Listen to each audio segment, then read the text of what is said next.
morning sun streamed through the blinds of Lisa's small apartment, casting stripes of light across her face as she hit the snooze button for the third time. Her double shift at Millie's diner yesterday had left her body aching, but bills didn't pay themselves. With a groan, she pulled herself out of bed and shuffled to the bathroom, splashing cold water on her face to wake up. Another day, another dollar, she mumbled to herself in the mirror, tucking a strand of dark hair behind her ear. At 26, this wasn't where she had imagined herself, but life had a way of changing plans. Her phone buzzed on the counter. A text from her younger brother, Danny. Got my book list for next semester. It's not too bad, only $340. Lisa sighed. Only $340 was still $340 they didn't have to spare.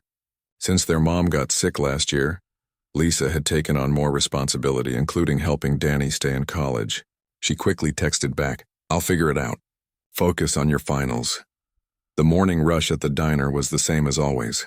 Lisa moved between tables with practiced ease, balancing plates along her arm, remembering who wanted extra ketchup and who needed a refill without being asked. The regulars liked her.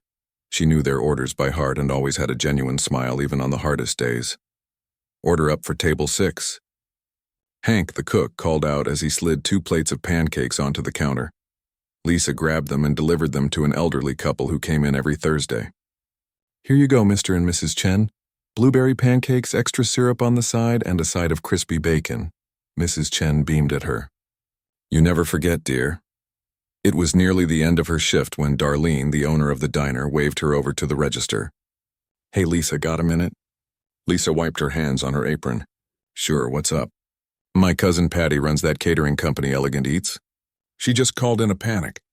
They're short-staffed for some fancy charity thing tonight at the Grand Plaza Hotel, and she's desperate for someone who knows their way around a tray of food. Pays triple what you'd make here. Interested?" Lisa hesitated. The Grand Plaza was the fanciest hotel in the city, the kind of place where the rich and famous stayed. The kind of place where people like her served didn't attend. But triple pay? That would cover Danny's books with some left over. "What time does it start?" she asked. "You'd need to be there by 5 for prep. Event starts at 7. Lisa checked the time. It was just past 2. "I'll do it," Darlene grinned. "That's my girl. I'll let Patty know." She said to wear all black, pants, shirt, shoes. They'll provide the rest. After her shift, Lisa rushed home to shower and change. Her all-black options were limited. A pair of slightly faded black pants, a simple button-up shirt, and the only decent black shoes she owned, which pinched a little at the toes. She pulled her hair back into a neat bun and applied minimal makeup, just enough to look professional. The bus ride to the Grand Plaza took 30 minutes. With each passing block, the buildings grew taller, the cars more expensive. By the time Lisa stepped off at her stop, she felt like she had crossed into another world. The Grand Plaza loomed above her, its glass exterior reflecting the late afternoon sun. Doormen in crisp uniforms ushered guests through revolving doors. Lisa took a deep breath and straightened her shoulders before walking in. The lobby alone was bigger than her entire apartment building, with marble floors that echoed under her feet and chandeliers that dripped with crystal.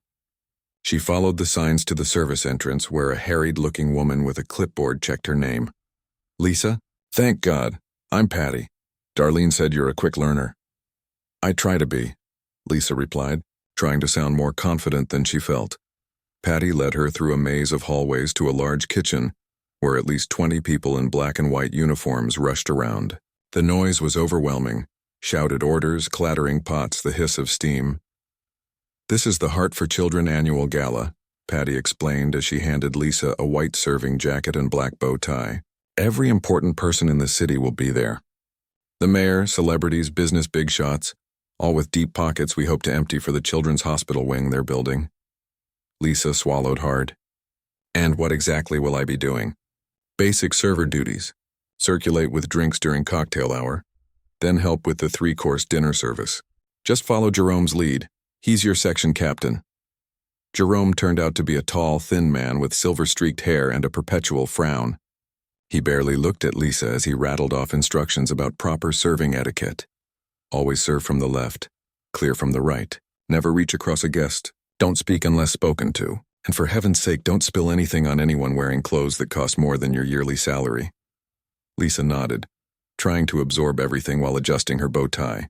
Around her, the other servers looked polished and experienced. She felt like an imposter in her borrowed jacket.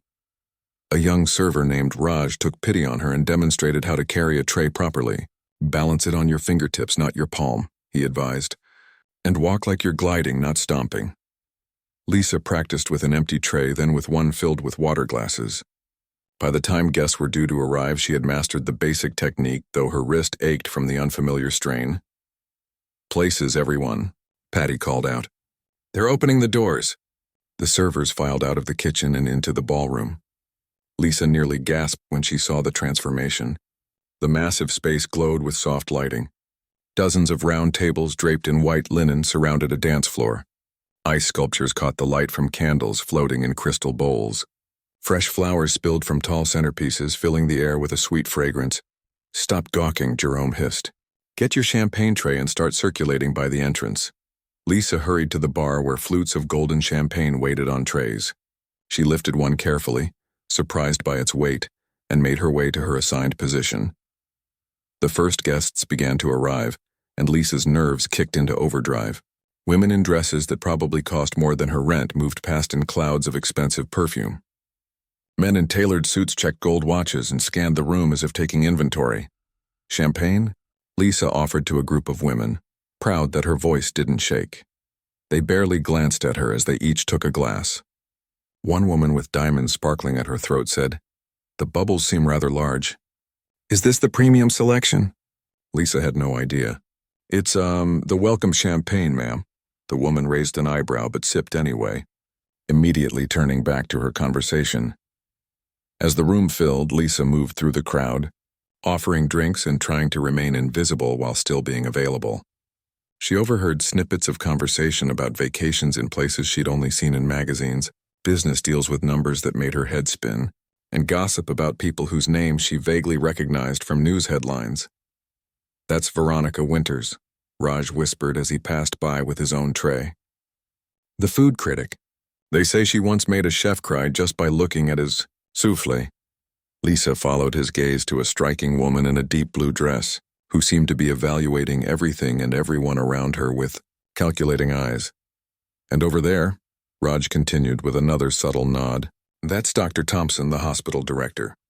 This whole night is basically for him to charm money out of rich people's wallets." Dr. Thompson was deep in conversation with a serious-looking man in an impeccable suit. Their expressions suggested the discussion was not going well. "The donation numbers are lower than expected," Lisa heard the suited man say. "If tonight doesn't hit target, the board might reconsider the timeline for the children's wing." The weight of the evening suddenly felt heavier on Lisa's shoulders.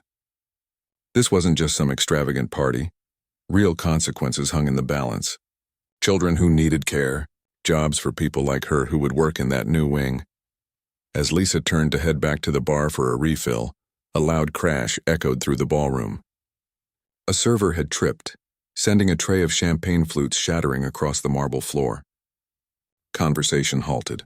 All eyes turned to the sound, then to the servers around them, including Lisa. She felt the weight of their stares, some concerned, others disdainful, as if this confirmed their suspicions about the staff's competence. For a moment, Lisa wondered if she had made a mistake in coming here.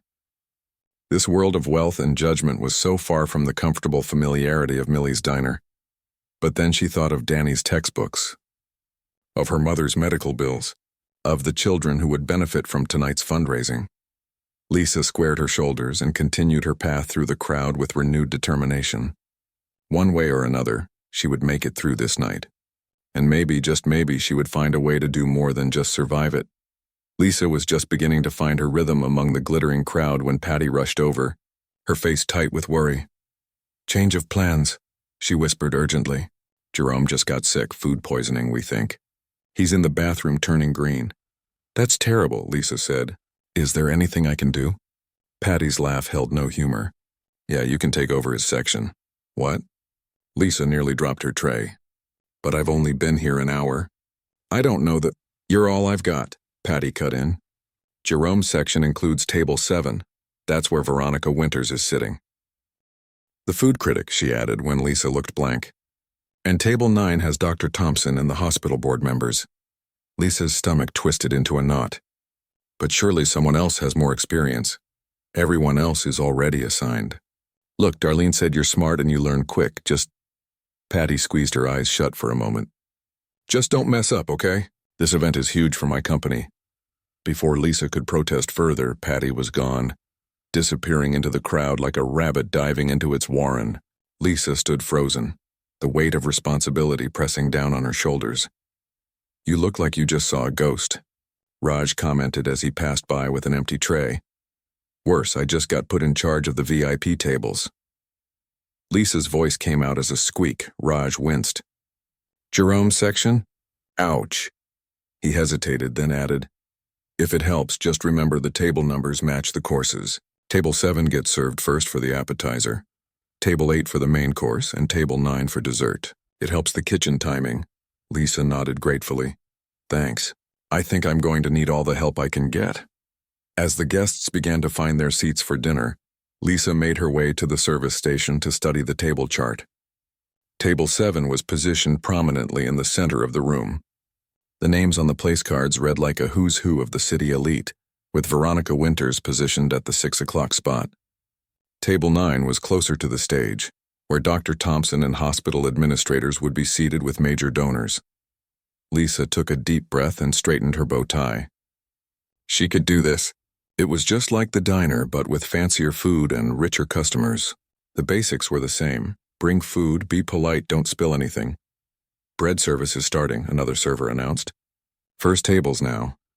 Lisa grabbed a basket of artisan rolls and a dish of herb-infused butter and headed for Table 7. She approached from the left of each guest, offering the basket with a slight bow. Would you care for bread? She asked, just as Jerome had instructed earlier. Most guests barely acknowledged her, continuing their conversations as they absently reached for the rolls. When she reached Veronica Winters, however, the critic paused her conversation and studied Lisa with sharp eyes. You're new, she stated flatly. Lisa swallowed. Yes, ma'am.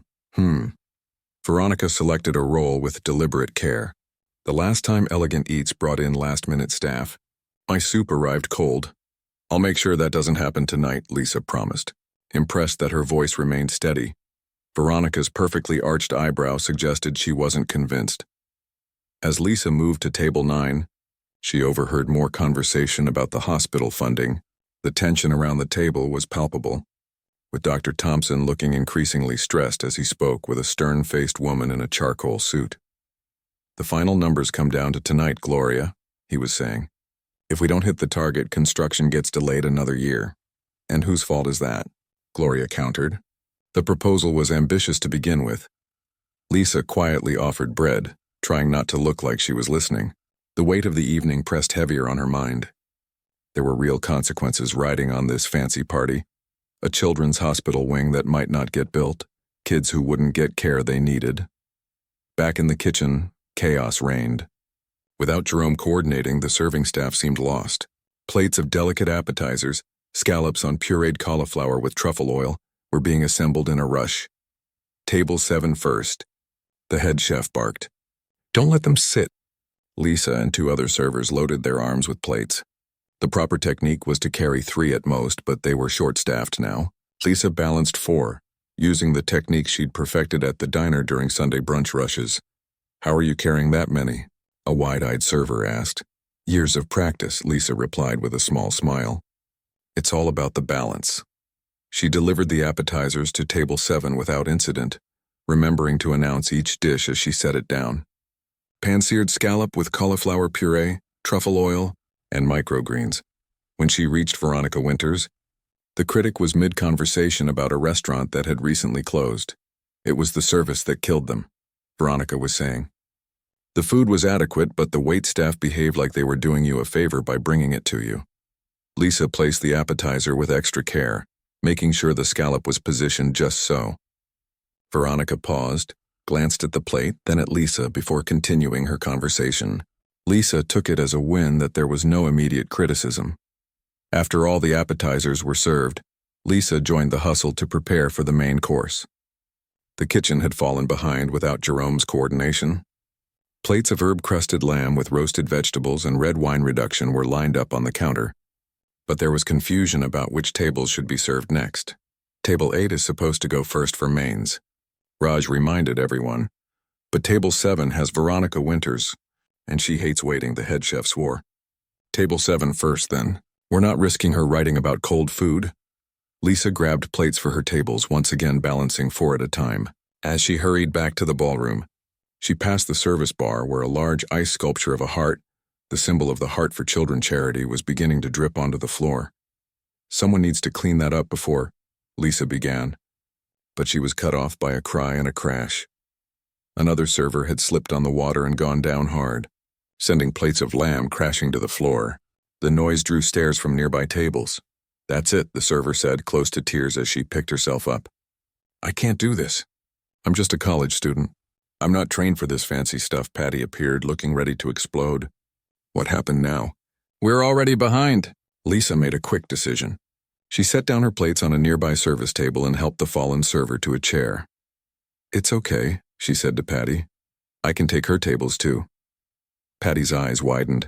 That's tables 10 through 12, plus your 7 through 9. That's half the room. I can handle it, Lisa insisted, though her heart was racing. But we need someone to mop up that water before someone else falls. While Patty went to find a busboy, Lisa went back to the kitchen and explained the situation to the head chef. I'll need to take 6 plates at a time to make this work, she said. The chef looked skeptical. Nobody can carry 6 plates. Lisa thought of Sunday mornings at the diner when the after-church crowd filled every table and Hank was behind on pancakes. I can, she said firmly. Using a technique she'd developed over years of waitressing, Lisa balanced 3 plates along each arm, cradled securely between wrist and bicep. It required perfect posture and a smooth gait, but she moved with confidence through the ballroom, delivering the main courses with professional efficiency. Table by table, the murmurs of confusion turned to impressed silence as guests watched her graceful movement through the room. When she reached Veronica Winters, the critic actually paused her conversation to watch Lisa set down the plates. That's quite a skill, Veronica commented. Where did you train? Millie's Diner on 4th Street, Lisa answered honestly. 6 years of Sunday brunch shifts. Something like respect flickered in Veronica's eyes before she turned to her food. At table 9, Dr. Thompson was deep in conversation with Gloria and several other board members. Their expressions had grown more somber. The online donations are coming in slower than projected, a man in a navy suit was saying. We're still about 300,000 short of where we need to be. Dr. Thompson rubbed his forehead. If we don't hit the target tonight, the construction bids expire next week. We'd have to start the whole process over and costs will only go up. Lisa set down their plates, her mind racing. $300,000 seemed like an impossible amount, but to these people, maybe it wasn't. These were people who wore watches worth more than her car, who probably spent more on wine in a month than she made in a year.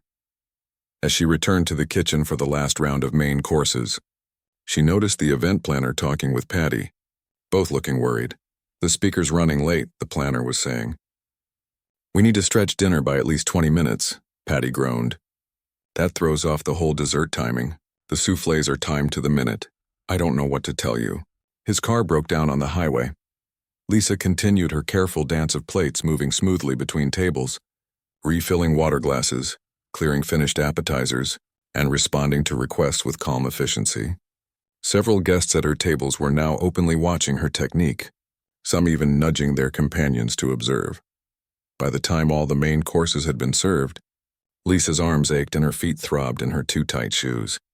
But a curious thing had happened. She had found her flow. The ballroom no longer seemed intimidating, but simply a larger version of the diner floor. The wealthy guests were just people who wanted their food hot and their water glasses full. Raj appeared at her side as she cleared empty appetizer plates. You're killing it, he whispered. Patty's impressed. I'm impressed. Even Chef's impressed, and he hates everyone. Lisa allowed herself a small smile. Thanks. Still 2 more courses to go, though. Yeah, and about that? Raj looked uncomfortable. The speaker's delayed, so dessert is going to be late, and table 9 is getting restless. They're the big donors, and I think they're losing patience with the whole event. Lisa glanced over at Dr. Thompson's table. The hospital director looked like he had aged 10 years in the last hour. His shoulders slumped as he checked his watch repeatedly. Those kids need that hospital wing, Lisa murmured, more to herself than to Raj. Yeah, well, tonight might not be enough. Raj shrugged. That's how these things go sometimes. As Lisa continued working, moving with practiced grace between tables, she couldn't help but feel that there had to be something more she could do. This wasn't just about surviving a fancy dinner service anymore. Somehow she had become part of something much bigger, and she wasn't ready to accept failure. The main course was nearly finished when Lisa noticed a commotion at table 11. A gray-haired man in an expensive suit was coughing violently, his face turning an alarming shade of red. His dining companions looked on with growing concern, uncertain what to do. Lisa didn't hesitate. She set down her tray and moved swiftly across the room. Years ago, after a regular at the diner had choked on a piece of toast, the owner had paid for all staff to learn basic first aid. Lisa had never needed to use it until now. "Excuse me," she said firmly, reaching the table. "Sir, are you choking?" The man couldn't speak but nodded frantically, his eyes wide with panic. His companion, a woman in a shimmering gold dress, stood up in alarm. "Someone call an ambulance," she cried. "There's no time," Lisa said calmly. She positioned herself behind the man's chair. "Sir, I'm going to help you." "Please stand up." The ballroom had gone quiet, all eyes now on the unfolding drama. Lisa helped the man to his feet and quickly positioned herself behind him, wrapping her arms around his midsection. Finding the spot just above his navel, she clasped her hands and gave a sharp upward thrust. Nothing happened. Lisa took a deep breath and tried again, putting more force into the movement. On the third attempt, a small piece of food flew from the man's mouth. He gasped, drawing in a desperate breath of air. "Someone bring water, please," Lisa called out, still supporting the man as his breathing normalized. Raj appeared almost instantly with a glass which the man sipped gratefully. "Thank you," he rasped, his voice hoarse. "I thought I was a goner." The woman in the gold dress clutched Lisa's arm. "You saved him." "Howard, she saved your life." Howard nodded, still catching his breath. "Indeed she did.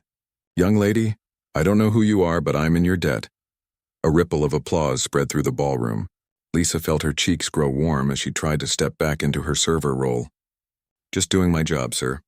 "Are you feeling better now?" "Much better, thanks to you." Howard straightened his tie. "What's your name?" "Lisa," she replied, suddenly conscious of all the eyes on her. "Well, Lisa," Howard said, his voice gaining strength, "that was quite impressive. Where did you learn that technique?" "First aid training at the diner where I work," she explained. "Millie's on 4th Street. Millie's?" A woman at the next table perked up. "I love their blueberry pancakes." "Wait, are you the waitress who always remembers everyone's order without writing it down?" Lisa blinked in surprise. "That's me. I knew you looked familiar." The woman turned to her companions. "She's amazing. I go there with my running group after our Sunday jogs, 6 of us with all sorts of substitutions, and she never gets a single thing wrong." Lisa was saved from further attention by Patty, who appeared at her elbow. "That was incredible," she whispered, "but we need to get back to service. The speaker just arrived and we're serving dessert as soon as he finishes."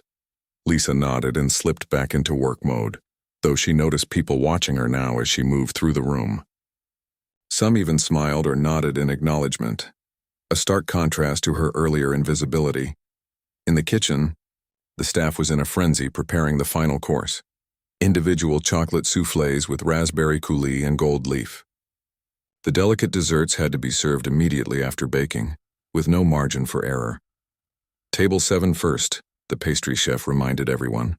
"They need to be at the table in exactly 7 minutes."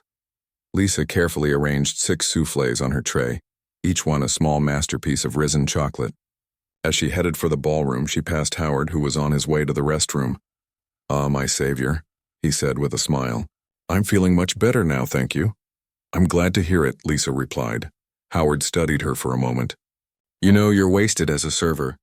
The way you handled that situation, so calm under pressure. Do you have a card? I own several restaurants downtown and I could use someone with your skills in management." Lisa nearly dropped her tray in surprise. I don't have a card, but I'm at Millie's most days. I'll find you," Howard promised before continuing on his way. When Lisa returned to the ballroom, the keynote speaker was at the podium, a famous surgeon known for his work with children. His speech was moving, describing the lives that could be saved with the new hospital wing. Yet Lisa noticed that at table 9, the board members still looked tense. Whatever money had been raised tonight, it clearly wasn't enough yet. As the speech concluded to enthusiastic applause, Lisa and the other servers moved into position for dessert service. The soufflés were perfect, rising high above their ramekins, their tops cracked just so to reveal the molten center. Lisa approached table 7, where Veronica Winters sat with her critical eye ready. Lisa set down each dessert with precision, saving the food critic for last. "Your soufflé, ma'am," she said, placing it carefully in front of Veronica. The critic studied the dessert, then looked up at Lisa. "You handled that choking situation very well." "Thank you, ma'am. And you've maintained flawless service despite being clearly short-staffed." Veronica took a small bite of the soufflé, closing her eyes briefly. Perfect temperature." Lisa took that as high praise and moved on to her other tables. When she reached table 9, Dr. Thompson barely noticed the dessert being placed before him. He was engrossed in conversation with Gloria and another board member. "We're still about $250,000 short," he was saying quietly. The online donations picked up during the speech, but not enough. "Maybe we should extend the campaign another month," Gloria suggested.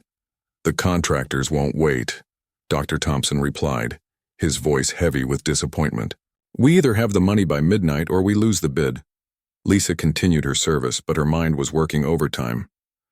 $250,000. It seemed like such an impossible amount to someone who counted tips at the end of each shift. Yet in this room full of wealthy people, as she circled back to the kitchen, Lisa noticed Howard speaking animatedly with several other guests near the bar. He caught her eye and waved her over. "There she is," he exclaimed. The waitress with the quick thinking and steady hands. Lisa approached cautiously, aware that servers weren't supposed to socialize with guests. "I was just telling my friends about what you did," Howard continued. "This is Tom. He owns the Lakeside Hotel chain, and Diane here runs the City Arts Foundation." Lisa nodded politely to each person. "Nice to meet you. Howard says you work at a diner?" Tom asked, looking surprised. "With skills like yours, you should be running a 5-star establishment." "I like the diner," Lisa replied honestly. "The people are real. But I'm open to new opportunities." "Smart girl," Diane commented. "Say, are you working this event through that catering company? What's it called? Elegant something?" "Elegant Eats," Lisa confirmed. "I'm planning a gallery opening next month," Diane said. "I want you on the service team. Here's my card. Have your boss call me." Before Lisa could respond, her attention was caught by a sudden darkness falling over the room. The lights had gone out, plunging the ballroom into near-total darkness. Gasps and murmurs rose from the tables. "Everyone stay calm," came the event planner's voice from somewhere near the stage. "We're checking on the power now." In the darkness, Lisa could sense the panic building. Formal events like this ran on precision timing and flawless execution. A power outage could derail the entire evening, including the crucial fundraising that still needed to happen for the hospital wing. Without thinking, Lisa pulled out her phone and turned on its flashlight. The beam cut through the darkness, creating a small pool of light. "Raj," she called softly. "Are you nearby?" "Over here," came his response from a few feet away. "Get all the servers to use their phone flashlights," Lisa instructed. "We'll create enough light to keep things going." As Raj spread the word, Lisa moved toward the center of the room. "Ladies and gentlemen," she said, raising her voice to be heard above the nervous chatter, "please remain seated. Our staff will provide light and will continue service without interruption." One by one, phone flashlights blinked on throughout the ballroom as the serving staff positioned themselves strategically around the room. The effect was magical, the light catching the crystal glassware and creating a warm, intimate atmosphere. "This is actually rather charming," Lisa heard someone comment. The event planner hurried over to Lisa, his face ghostly in the light from her phone. "The power's out in the whole block," he whispered urgently. "Emergency generator should kick in for basic lighting, but the kitchen—" Lisa understood immediately. The electric ovens, stoves, and refrigeration would be down. "What about dessert for the rest of the tables?" "We're finished," he said, shoulders slumping. "The soufflés that aren't already served will collapse. Chef says we have nothing to substitute." Lisa thought quickly. She'd watched enough cooking shows during late nights after shifts to know there were always creative solutions. "What about a deconstructed version?" she suggested. "The chocolate base is already cooked in the remaining soufflés, even if they've fallen." Serve it in glasses layered with the raspberry coulis and whatever cream is on hand. Top with the gold leaf. Call it a blackout special or something clever. The event planner stared at her. That might actually work. Who are you? Just a waitress, Lisa replied with a small smile. But I've seen enough kitchen disasters to know there's always a plan B. He hurried off toward the kitchen, and Lisa continued coordinating the servers with their improvised lighting. She noticed Dr. Thompson watching her from table 9, a thoughtful expression on his face. The kitchen staff emerged a few minutes later with trays of elegant glass cups, each containing layers of chocolate, raspberry, and cream, topped with a delicate piece of gold leaf. In the warm glow of the phone lights, they looked intentional rather than improvised. Introducing our special Midnight Layers dessert, announced the head chef as the servers began distribution. A celebration of contrast, darkness and light, sweet and tart, served under the stars. The guests were charmed by the presentation and the quick thinking. Lisa heard murmurs of appreciation as she moved between tables, the beam of her phone guiding her way. Now this, she heard Veronica Winters say to her table companions, is what I call adaptability. I've seen 5-star restaurants crumble under less pressure. As Lisa passed Howard's table, he reached out to stop her. That was your idea, wasn't it? The dessert rescue? Lisa nodded, a bit embarrassed. Thought so, he said with a knowing smile. Tom, Diane, this is the woman I was telling you about. Natural leadership, crisis management, creative problem solving, all while carrying 6 plates at once, Tom laughed. Impressive resume. Lisa, was it? We should talk when you're not busy saving the evening. What had started as a simple fill-in job to earn extra money for her brother's textbooks was turning into something Lisa couldn't have imagined. But her work wasn't done yet. The night was still young, and somewhere in this room were people with the means to fund a children's hospital wing. If only she could figure out how to help make that happen too. The emergency lights finally flickered on about 10 minutes later, casting a dim glow throughout the ballroom. But instead of relief, Lisa heard disappointed murmurs from the guests. Turn them off, someone called out. The candlelight was better. The event planner looked bewildered as more voices joined in. He caught Lisa's eye across the room and shrugged helplessly. It seems our guests prefer the atmosphere you created, he said when she approached him. But we can't ask the staff to hold phones all night. Lisa glanced around the room thinking. What about the candles on the tables? And doesn't the hotel have those little battery tea lights for outdoor events? The planner's face brightened. You're right. I'll have someone bring up all the candles from storage. He started to walk away, then turned back. I don't suppose you want to coordinate it? You seem to have a knack for this sort of thing. Lisa hesitated only briefly. Sure, I can help. Within minutes, Lisa had organized the staff into teams. Some collected the floating candles from the centerpieces and redistributed them around the room. Others were sent to bring up boxes of battery-operated tea lights from the hotel storage. Raj appeared with armfuls of small glass votives. Where do you want these? Line the path to the restrooms and the edges of the stage, Lisa directed. And see if the bartenders have any of those small liquor bottles empty. We can put tea lights in those too. As the staff worked, the ballroom transformed. Hundreds of small lights created a galaxy of stars throughout the space. The white tablecloth seemed to glow in the soft light, and the crystal and silver sparkled like diamonds. Far from ruining the event, the power outage had made it magical. This is extraordinary, Veronica Winters commented as Lisa passed her table. Better than the original lighting design.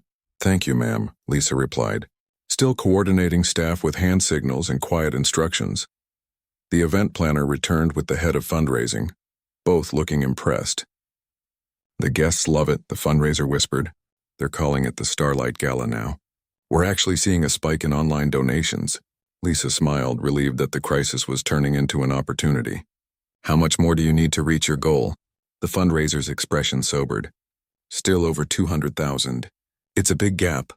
What happens if you don't reach it tonight? Lisa asked.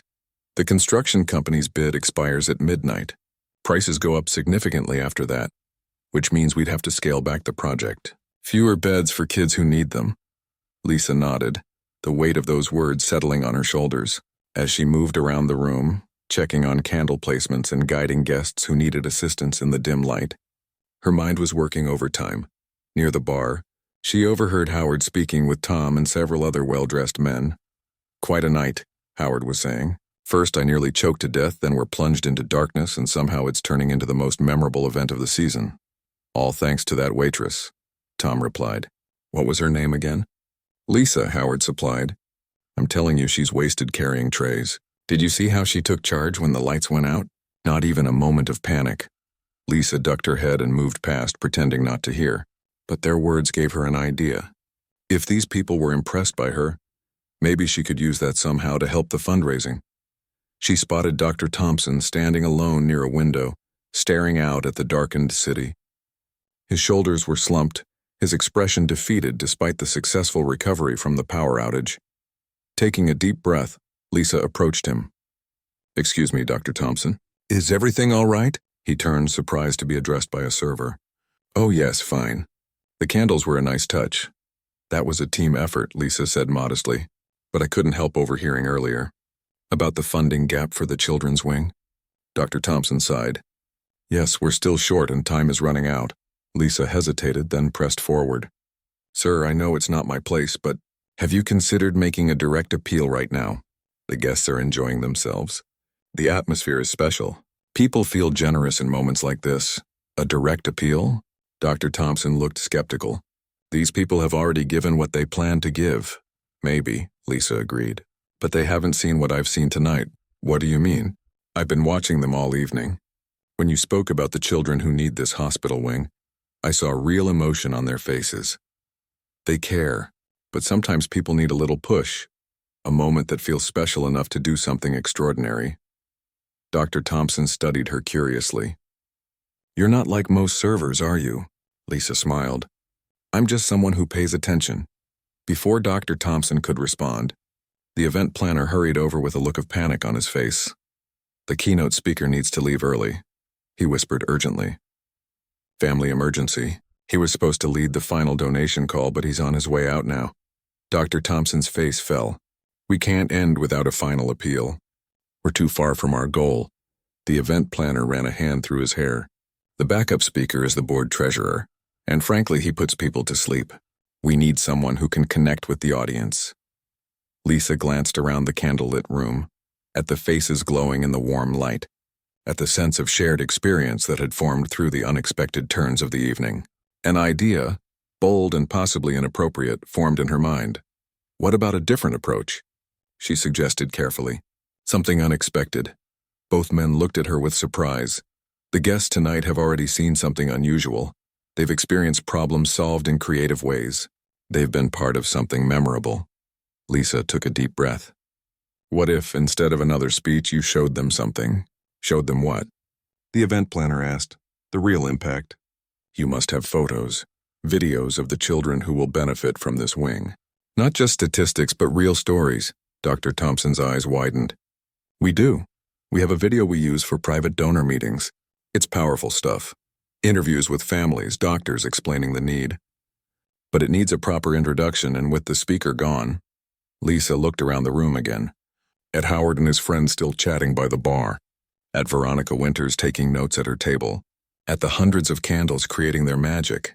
I think, she said slowly, that sometimes the most powerful messages come from unexpected places. The event planner caught on first. You? You want to introduce the video? Not me specifically, Lisa clarified. But think about it. Tonight has been unusual from the start. The power outage, the candles. People are already experiencing something different. What if, instead of another polished speech from someone they expected to hear from, they heard from someone they didn't expect? Dr. Thompson looked thoughtful. You know, that might actually work. The theme of our campaign has been, hope comes from everywhere. Having someone unexpected speak to that. He studied Lisa for a moment. Would you be willing to say a few words? Lisa's heart jumped into her throat. Me, I'm just a server. Exactly, the event planner said, warming to the idea. You've impressed half the room already. People are talking about you, and you clearly care about the cause. I'm not prepared. I don't know what to say. Just speak from the heart, Dr. Thompson urged. Tell them what you told me, about what you've observed tonight. Then introduce the video. It's only 2 minutes long, but it's powerful. Lisa took a deep breath, thinking of Danny and his textbooks, of her mother's medical bills, of all the families who needed this hospital wing far more desperately than she needed to avoid embarrassment. Okay, she said finally. I'll do it. The next few minutes passed in a blur as the technical team set up a laptop and projector that would run on battery power. Word spread quietly through the room that there would be a special presentation. Lisa stood in the shadows beside the stage, her heart pounding. She had removed her server's jacket and bow tie at the event planner's suggestion, standing now in her simple black shirt and pants. "Ladies and gentlemen," the event planner announced, his voice carrying across the candlelit room, "tonight has been full of unexpected moments, some challenging, some magical. In that spirit, we have a brief but important message about why we're all here. To introduce it, someone who has demonstrated extraordinary skill under pressure. Please welcome Lisa." A spotlight from a battery-powered lamp illuminated the small stage as Lisa walked to the center. The faces looking back at her were curious, some confused, some smiling in recognition. "Good evening," she began, her voice steadier than she felt. "My name is Lisa. Until about 7 hours ago, I was just a waitress at Millie's Diner on 4th Street. Then I got a call to fill in here tonight, and suddenly I was serving people whose names I recognize from the news." A chuckle rippled through the audience. "I was terrified," Lisa admitted. "But as the night went on, I started noticing things. When Dr. Thompson spoke about the children who will be helped by the new hospital wing, I saw the way you all leaned forward. I saw the looks you exchanged. I could tell that you cared, really cared about making this happen." She paused, looking around the room. "When the lights went out, I saw something else too. I saw people come together. I saw laughter instead of complaints. I saw generosity of spirit." Lisa gestured to the candle-filled room. "Look around you. This wasn't the gala that was planned. This is something better. Something you all created together when things didn't go as expected. And that's what community is about, isn't it? Coming together when things get dark and finding a new way forward."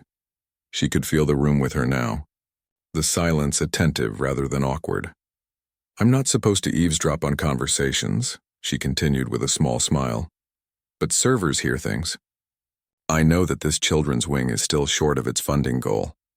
I know that if the target isn't reached tonight, kids will have to wait longer for the care they desperately need." Lisa took a deep breath. "I don't have $200,000.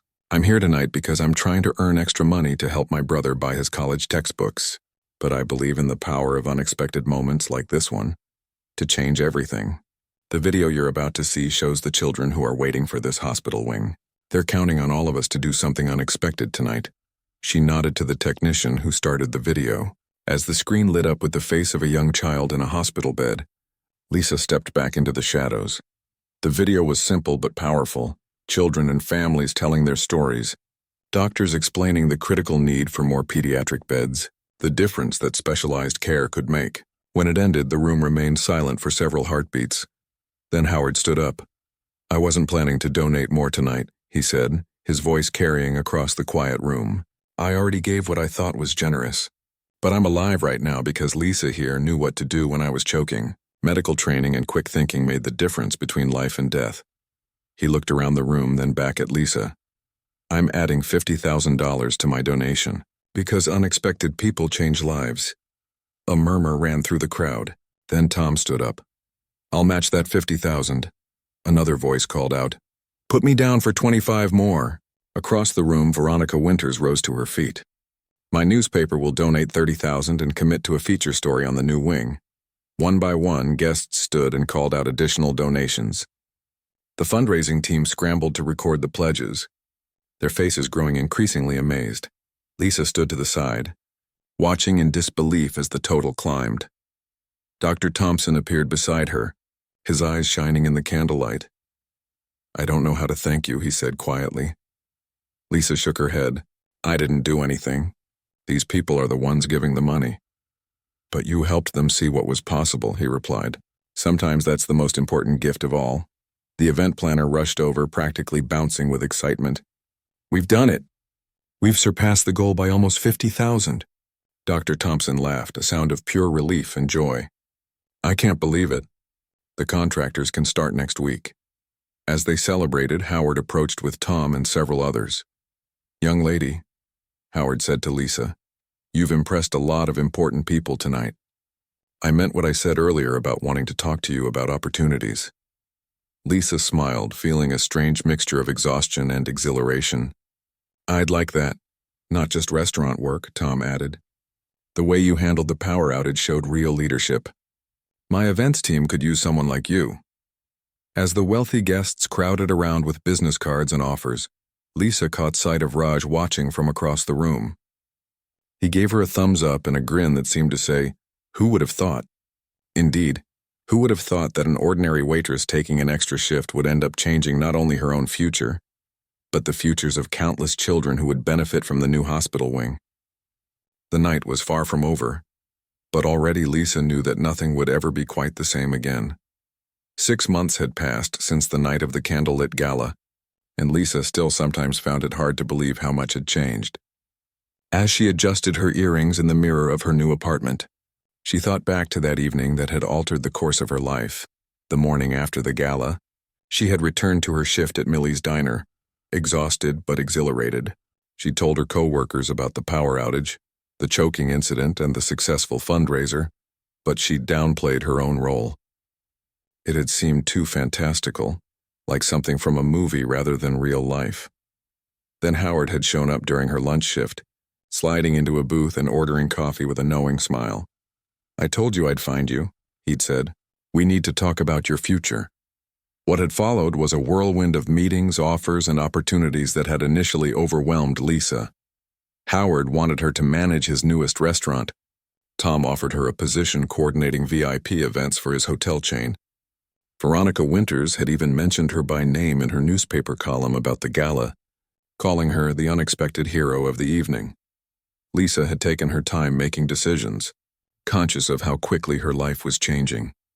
In the end, she had accepted a position that surprised everyone, including herself, working with Dr. Thompson to develop a training program for service workers from disadvantaged backgrounds.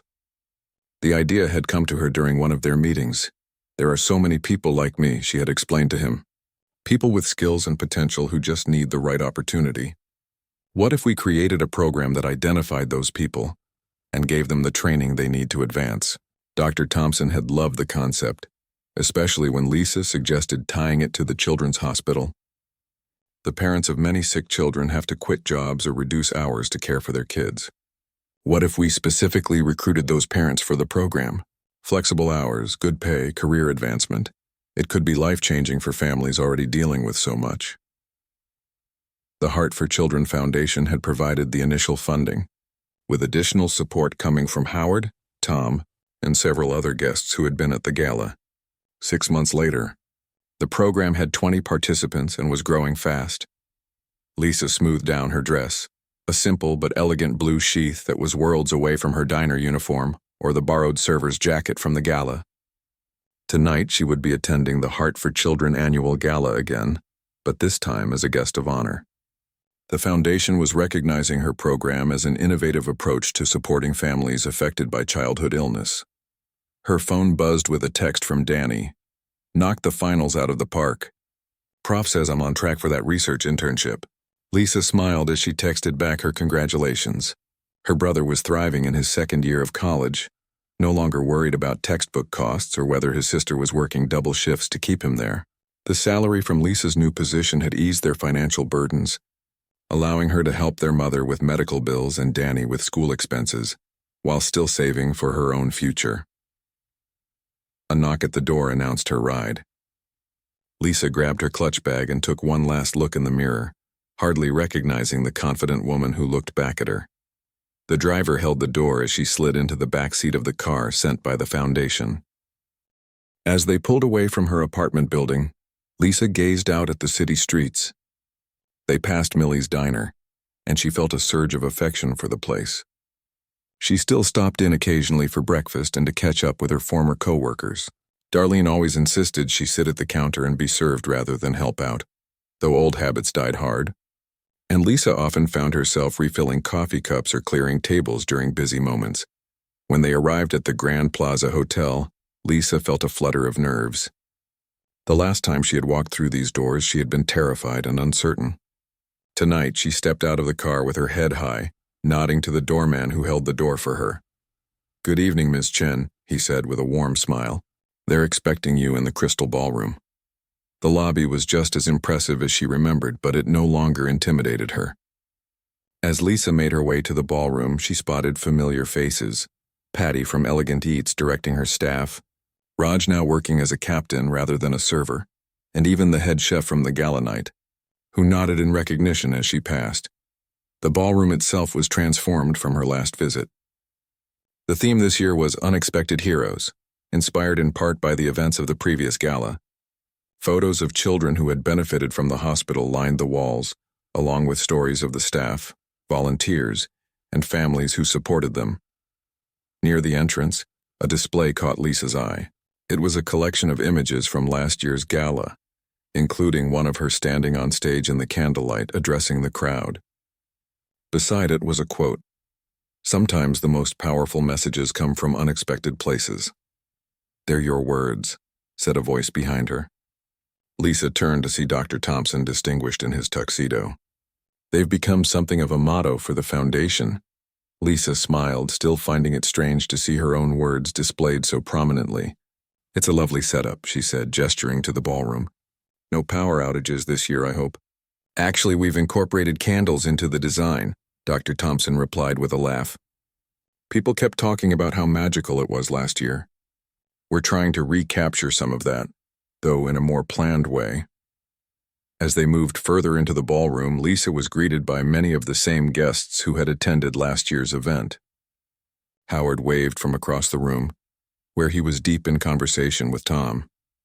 Veronica Winters, looking elegant in a crimson dress, gave Lisa an approving nod.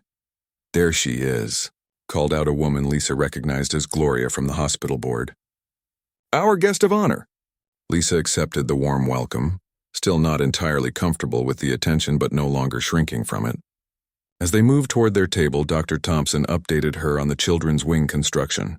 "We're ahead of schedule," he said proudly. "The first section opens next month. We're hoping you'll be there for the ribbon cutting." "I wouldn't miss it," Lisa assured him. "Some of the families in our program have children who will be treated there. It means a lot to them, to all of us." As they reached their table, Lisa was surprised to find her mother and brother already seated. Danny jumped up to hug her. "Surprise," he said, grinning. "Dr. Thompson arranged for us to be here." Lisa's mother, looking healthier than she had in years, stood to embrace her daughter. "We're so proud of you," she whispered. The evening proceeded with dinner, speeches, and a video presentation about the hospital wing's progress. Lisa watched the footage of construction crews, medical equipment being installed, and families talking about what the new facility would mean for their children. It was moving to think that she had played even a small part in making it happen. When it came time for Lisa to speak, she approached the podium with far more confidence than she had felt on the candlelit stage 6 months ago. The room quieted as she adjusted the microphone. "Last year I stood in this room as a server who had been called in at the last minute to fill a gap," she began. "I was worried about carrying trays without dropping them and remembering which guests wanted sparkling water instead of still." A warm chuckle rippled through the audience. "By the end of that night, my life had changed in ways I never could have imagined. But what strikes me most looking back isn't how my own circumstances improved. It's how many other lives were touched by what happened here." Lisa gestured to the screens showing images of the hospital wing.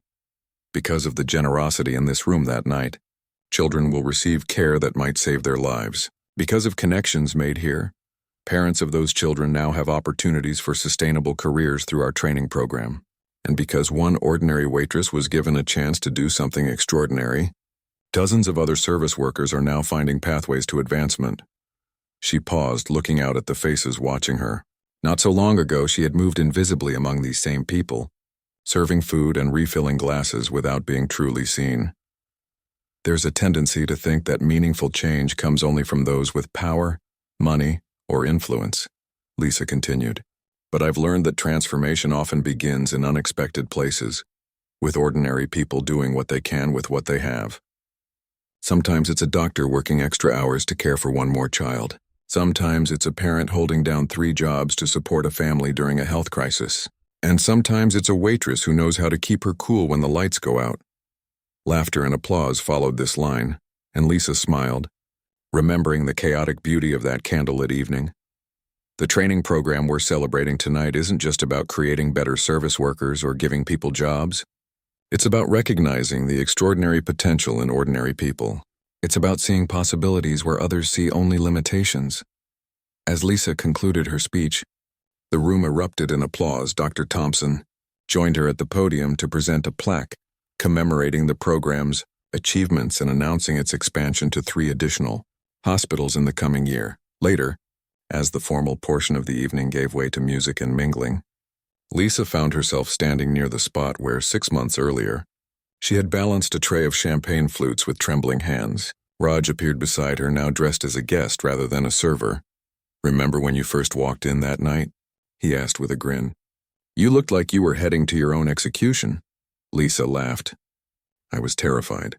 I kept thinking I was going to spill wine on someone's designer dress. And now look at you."